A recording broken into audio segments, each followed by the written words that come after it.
कहानी कुछ सुन, तेरे और साधना के बीच कुछ है क्या?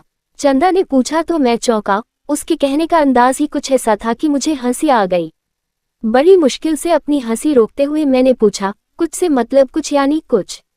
चंदा झेप सी गई। वो ये नहीं कह सकी कि कुछ से उसका आशय क्या है, लेकिन मैं समझ गया था। इसीलिए संजीदा होकर बोला, तुम्हें कैसे लगा कि ऐसी कोई संभावना है? चंदा शायद इस सवाल के लिए तैयार नहीं थी। अचकचाते हुए बोली, अरे मैं ही क्या, सभी को लगता है कि वह हमेशा तुम्हारे ही बारे में बतियाती रहती है। तुम सामने होते हो तो उसके बोलने का अंदाज ही बदल जाता है। एक दिन तो मम्मी भी कह रही थी कि दोनों घंटों बैठे हुए पता नहीं क्या क्या गुटरगू करते रहते हैं। चंदा की बात सुनकर मैं फिर से हंस पड़ा। वैसे उसके सवाल का साफ साफ जवाब देना आसान न था। मैंने केवल यही कहा कि किसी के कुछ समझने से ही सब कुछ साबित नहीं हो जाता। पता नहीं क्यों उस दिन मैं इस सवाल का जवाब टाल गया कि साधना और मेरे बीच कुछ है या नहीं। बातों ही बातों में चंदा भी शायद अपने मूल सवाल को भूल गई थी, या फिर शायद उसने मेरे मन को कुरेदना उचित न समझा। जो भी हो, बात आई गई हो गई। साधना और मैं बचपन के दोस्त हैं। हम दोनों साथ ही साथ खेलते कूदते कब इतने बड़े हो गए कि लोग हमारे घुल मिलकर बातें करने पर भी गलत नजर रखने लगे, कुछ पता ही नहीं चला।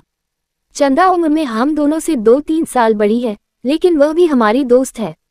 शुरुआत में हम तीनों के परिवार एक ही मोहल्ले में रहा करते थे। बाद में मोहल्ले बदल गए, पर दोस्ती कायम रही। अपनापन बना रहा। साधना और मेरी कई आदतें बहुत मिलती जुलती हैं। ये आदतें पहले भी थीं, अभी भी हैं। पीठ पीछे किसी की आलोचना करना न उसे पसंद था, न मुझे। जीवन को कैफियत और शालीनता के साथ जीने की पक्षधर वो भी रही, मैं भी। आलू की सब्जी हम दोनों ही चाव से खाते थे और बैगन से दोनों को ही बहुत चिढ़ है। और मैंने अक्सर यह पाया है कि किसी व्यक्ति विशेष की किसी खास आदत से यदि मुझे चिढ़ होती थी, तो उस चिढ़ का अस्तित्व साधना के जहन में भी मौजूद रहता ही था। हालांकि सामने होने पर हम दोनों एक दूसरे को यह जताते थे कि हमें आपस में कोई मतलब नहीं है, लेकिन जब कभी मिले बहुत दिन हो जाते तो लगता था मानो दिनचर्या का कोई जरूरी क्षण लगातार उपेक्षित हो रहा हो। साधना के यूं ही किसी मजाक से चिढ़कर एक बार पूरे महीने भर में उससे नहीं मिला। आखिरकार उसी ने एक दिन फोन करके पूछा था कि क्या उसे मुझसे मजाक करने का भी हक नहीं। उसने उलाहना भी दिया कि यदि मुझे उसका मजाक बुरा लगा तो मैंने उसी वक्त उसे आड़े हाथों क्यों नहीं लिया। इस फोन के बाद मेरे अभिमान को पिघलने में कितनी देर लगती भला। अपनत्व की इस सघनता के बावजूद मैं यह नहीं समझ सका था कि क्या सचमुच हम दोनों के बीच कुछ है।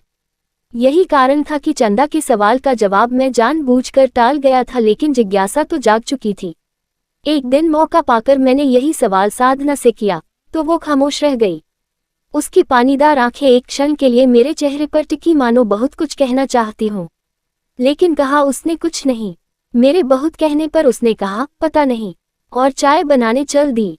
मैं शायद खामोशी की भाषा समझने में असमर्थ था, या फिर उस समय किसी अनजाने संकोच से ग्रस्त था कि स्वयं उस मौन का अर्थ नहीं लगा सका। ये तो बहुत दिनों बाद मैं जान सका कि हम दोनों के दरमियान ऐसा कुछ खास था जरूर, जो उस दिन कहीं जाने से बच गया था। दिन यूं ही गुजरते रहे। साधना के लिए शादी के प्रस्ताव भी आने लगे। इधर मैं अपने व्यवसाय में व्यस्त हो गया। इस व्यस्तता ने साधना के घर जाने की निरंतरता को बाधित किया। फोन पर जब कभी साधना न मिल पाने की शिकायत करती तो मैं अपनी व्यस्तता का रोना रोने लगता। ये बताने लगता कि सुबह 7 बजे से लेकर रात 10:30 कहाँ अपना सिर खपाता हूँ, और वह बिना कुछ प्रतिवाद किए रिसीवर क्रेडल पर रख देती। पहले उसके फोन 10-15 दिन में आते थे, लेकिन धीरे धीरे वो भी कम होने लगा। व्यवसाय बढ़ने के कारण अब मेरा अधिक समय शहर के बाहर गुजरता। कभी बात होती तो पता चलता कि उस पर दबाव पड़ रहा है कि वह किसी रिश्ते को तो मंजूर कर ले। एक दिन बातों ही बातों में मैंने उससे कह दिया कि किसी अच्छे से रिश्ते को वह हरी झंडी क्यों नहीं दिखा देती। मैंने यह बात मजाक में कही थी, लेकिन साधना ने इसे बहुत गंभीरता से लिया। 2 दिन बाद ही मुझे पता चला कि साधना ने एक रिश्ते को अपनी स्वीकृति दे दी है। मैंने फोन करके उसे बधाई दी तो साधना ने बहुत निरपेक्ष भाव से केवल शुक्रिया कहा। कुछ दिनों बाद ही साधना के पिता शादी का निमंत्रण पत्र लेकर घर आए। उन्होंने बताया कि लड़का डॉक्टर है, काफी संपन्न परिवार है, साधना वहां जाकर राज करेगी।